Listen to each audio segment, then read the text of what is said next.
नमस्कार, एनजीएन के खास शो जवाब तो आपो परसे में आपका स्वागत है। हम जवाब मांग रहे हैं उन मौतों का जो इस्कॉन बेस पे हुई है। आरोपी सैखेज पुलिस स्टेशन के अंदर है। तथ्य पटेल जो अदालत ने जिसका सोमवार शाम 5 बजे तक का रिमांड दिया है, उससे पूछताछ की जा रही है। यहाँ वरिष्ठ अधिकारी आए हैं। इस मामले की जांच कर रहे डीसीपी ट्रैफिक, जिनके नेतृत्व में एसआईटी बनाई गई है, वह भी अंदर है। और रिमांड मिलने के बाद पुलिस ने आरोपी को साथ में लेके घटनास्थल का परीक्षण कराया था। एफएसएल की रिपोर्ट मांगी है। इस मामले में एक और जो तथ्य सामने आया है वह यह है कि एक दूसरे कांस्टेबल जसवंत की भी मौत हो गई है। वह भी हेड कांस्टेबल थे, जबकि एक पुलिसकर्मी वेंटिलेटर में अस्पताल में है। इस मामले को लेके सिविल सोसाइटी अलग अलग तरह से अपना आक्रोश जता रही है। आज एक श्रद्धांजलि सभा का आयोजन भी सिविल सोसाइटी की तरफ से किया गया था। सिविल सोसाइटी के लोगों ने मृतकों को श्रद्धांजलि दी, साथ ही दोषियों के सज़ा की मांग की, दोषियों को कठोर सज़ा की मांग की।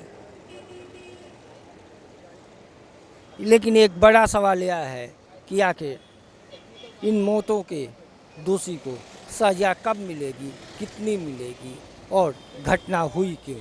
અમારા જે બ્લડ રિપોર્ટ હતા તથ્યના અને એના સાથીદારોના, એમાં પણ ડ્રગ્સ પણ નેગેટિવ રિપોર્ટ આવ્યા છે ડ્રગ્સના પણ. એ ઉપરાંત અમે ગઈકાલે રાત્રે એફએસએલનું રિકન્સ્ટ્રક્શન ઘટનાનું ત્યાં કરાવડાવ્યું અને ત્યાં લાઇટ વિઝન અંગેની જે સતત ફરિયાદ ઊભી થઈ હતી એના અંગે અમે એફએસએલનું રિકન્સ્ટ્રક્શન કરી અને રિપોર્ટ માંગ્યો હતો, જેના ભાગરૂપે ગઈકાલે રાત્રે રિયલ ટાઈમે એના અંધારા અજવાળા શું તકલીફો પડે છે અથવા તો ખરેખર તકલીફ નથી કે છે, એ તમામ બાબતો લાઇટ વિઝનની એફએસએલે ચેક કરી છે ને એ પણ આપણને આવતીકાલ કે પરમ દિવસ સુધીમાં એટલે કે 2 દિવસમાં એ રિપોર્ટ આપણને આપશે. એફએસએલનો બ્લડ રિપોર્ટ જે આવ્યો છે એમાં ગઈકાલે આલ્કોહોલનો અને આજે ડ્રગ્સ બંનેનું એમણે નેગેટિવ એટલે કે हम इस्कॉन बीच के नीचे हैं। इसके ऊपर वह जगह है जहां वह दर्दनाक हादसा हुआ था, जिसमें 9 लोगों की मौत हुई। आंकड़े बढ़ रहे, कई लोग अभी भी हॉस्पिटल में हैं, वेंटिलेटर्स में हैं। आज यहाँ सिविल सोसाइटी ने एक आयोजन किया है श्रद्धांजलि का। वह एक संदेश देना चाहते हैं कि अब ऐसी दुर्घटना नहीं हो। लेकिन यह कोई पहली दुर्घटना नहीं है। 5 साल में गुजरात में रोड एक्सीडेंट के 80,000 से ज़्यादा मामले दर्ज हुए हैं, जिसमें 32,000 लोगों की मौत हुई है। 90,000 से ज़्यादा लोग घायल हुए हैं। हम उन लोगों से बात करते हैं। आपका नाम क्या है? मेरा नाम दृष्टि है, दृष्टि पनारा। आज का ये आयोजन क्या है? आप किसका जस्टिस मांगे? किससे हम जस्टिस मांगे? This justice is for the family of the people who died in this accident. तो हम उनके लिए कर रहे हैं कि सरकार उन फैमिली के लिए कुछ करे, उनको पूरा जस्टिस मिले। बात पैसे दे के ख़त्म करने की नहीं है। 4 लाख में उन लोगों की ज़िंदगी वापस नहीं आने वाली है। तो ये श्रद्धांजलि है ये 9 लोगों के लिए, which include 2 police constable as well. और सरकार जो सही है, जो सत्य है वो करे, वो निर्णय ले, और जिससे जो मरे हैं उनकी फैमिली को संतोष मिले। तो ये चीज़ उन लोगों के लिए है, फैमिली के लिए है। यह केवल एक एक्सीडेंट का सवाल नहीं है। ये इतना बड़ा एक्सीडेंट था, एक साथ इतनी ज़्यादा मौतें हुई, इसलिए हाई प्रोफाइल हो गया। लेकिन 5 साल में गुजरात में 80,000 रोड एक्सीडेंट के केस हुए हैं। Exactly. अहमदाबाद में सबसे ज़्यादा 40% डेथ रेशियो है एक्सीडेंट। वही कि सरकार कुछ करे ताकि लोग स्पीड एक मान के चलाए, उनकी गाड़ी 2 व्हीलर 4 व्हीलर जो भी चला रहे हैं वो गति को एक लेके चले। तो सरकार एक गति को लाके गाड़ियों की स्पीड पे रोक लगाए, ताकि अभी जो हुआ है वो आगे भविष्य में ना होए। जो अमीर है गरीब है बात वो नहीं है, तुमको गाड़ी एक मर्यादा के अंदर चलानी है, तो ये चीज़ें कम से कम हो सकती है। सर आपका नाम क्या है? મારું નામ વનરાજસિંહ છે।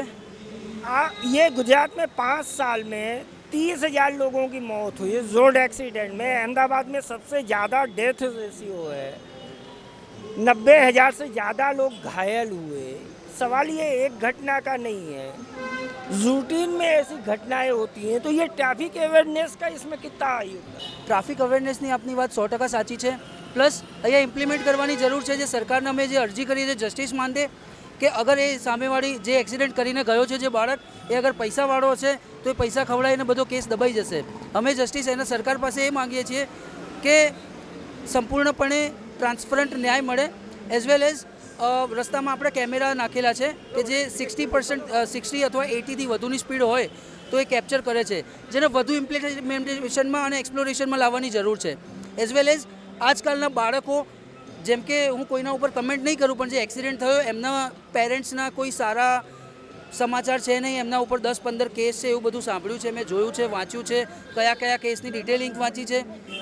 એ પ્રમાણે આવા માણસો અગર બહાર ફરી રહ્યા છે ખુલ્લા તો એ સમાજ માટે કાયદેસર રીતે હાનિકારક છે। અને હા, સ્પીડ કંટ્રોલ જરૂરી છે। એઝ વેલ એઝ સરકારને એક નમ્ર વિનંતી કે આ 9 લોકોને 4 લાખ આપી દેવાથી એ લોકોના ઘર સુખી નહીં થઈ જાય। જે છોકરાઓ મર્યા છે તે 20 વર્ષથી લઈને 28 વર્ષથી લઈને એક 40 વર્ષના અને એક 45 વર્ષના ભાઈ હતા, જે પોતાનું ઘર પાડી રહ્યા હતા। હવે 9 ઘરના 9 ઘર આવતા 10 વર્ષ સુધી 50 વર્ષ સુધી કોણ પાડશે?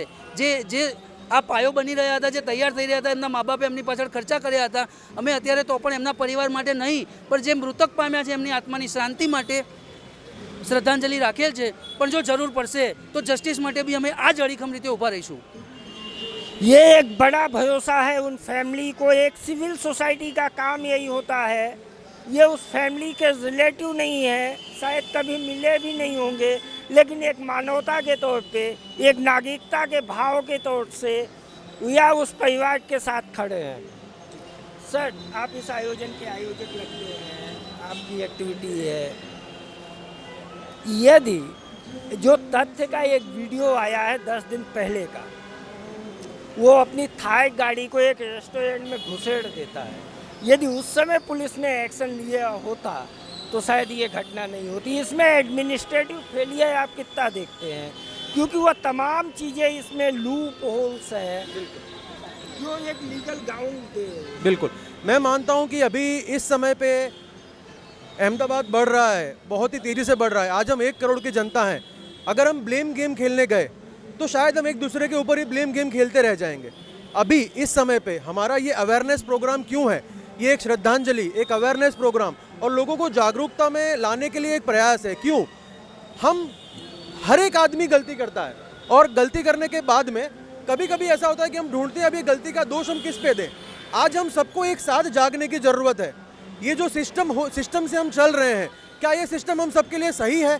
मेरा सिर्फ एक सवाल है, ना ये आक्रोश है ना ही विरोध है। मैं सिर्फ हम सबसे एक साथ में बैठकर बात पूछना चाहता हूँ कि क्या हम जो जीवन जी रहे हैं वो सही दिशा में ले जा रहे हैं? ये जो एक्सीडेंट हुआ इससे हम अंदर से हिल चुके हैं, पूरा शहर पूरा समाज हिल चुका है। आज हमको सिर्फ इतनी बात जाननी है कि क्या हम इसी गति से आगे बढ़ते रहेंगे, चाहे वो वाहन की गति हो, चाहे हमारे जीवन की गति हो, चाहे हमारे पाप कर्मों की गति हो। क्या हम इसी तरह से आगे बढ़ना चाहते हैं?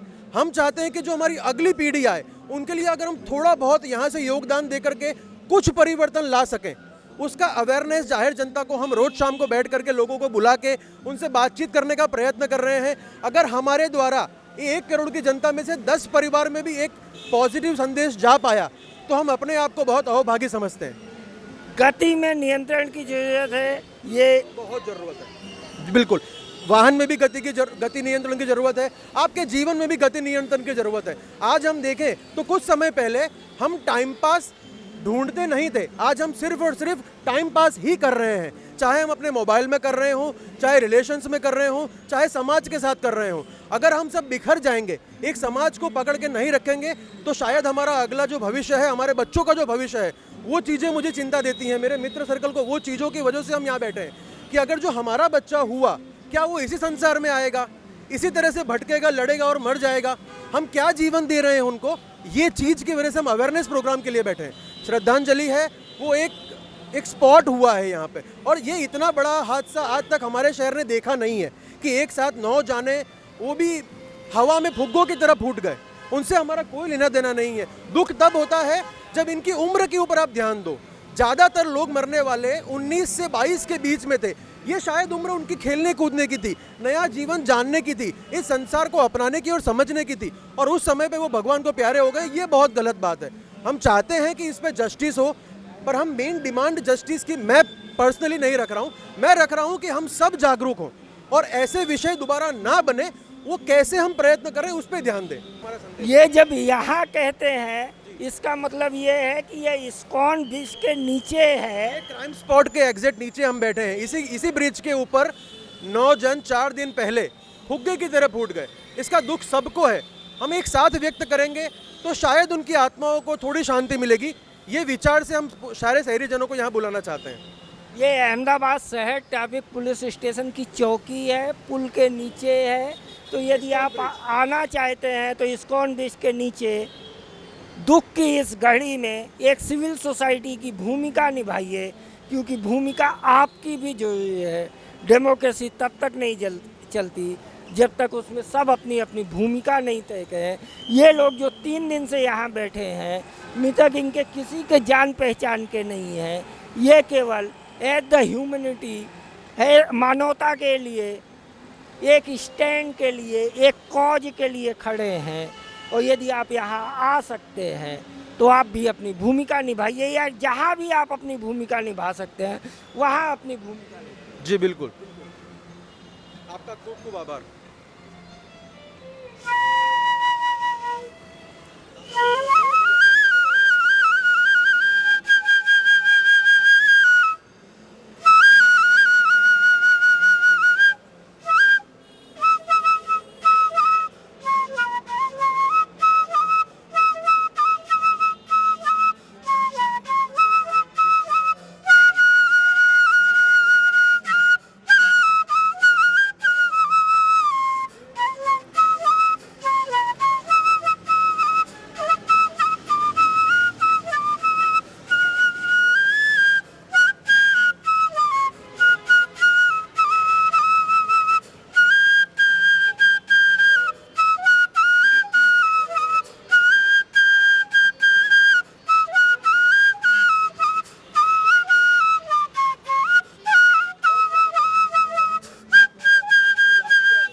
जो इस कंडोलेंस प्रोग्राम को कंडक्ट कर रहा, जो इसमें पार्टिसिपेट कर रहा, अपने श्रद्धांजलि दे रहा, लेकिन एक बड़ा सवाल यूथ से ही है। यूथ के हाथ में जब एक्सीलेटर आता है तो उसकी गति कहाँ वो ले जाता है, ये एक बड़ा सवाल है। यूथ का स्पीड पे कंट्रोल क्यों? અત્યારે સોશિયલ મીડિયાનો ક્રેઝ બહુ વધારે છે. ઘણા લોકો સ્નેપ બનાવતા બનાવતા ગાડી ચલાવતા હોય છે, પછી મસ્તી કરતાં કરતાં જોડે જતા હોય છે. તો એની પર થોડો કંટ્રોલ રાખવો જોઈએ.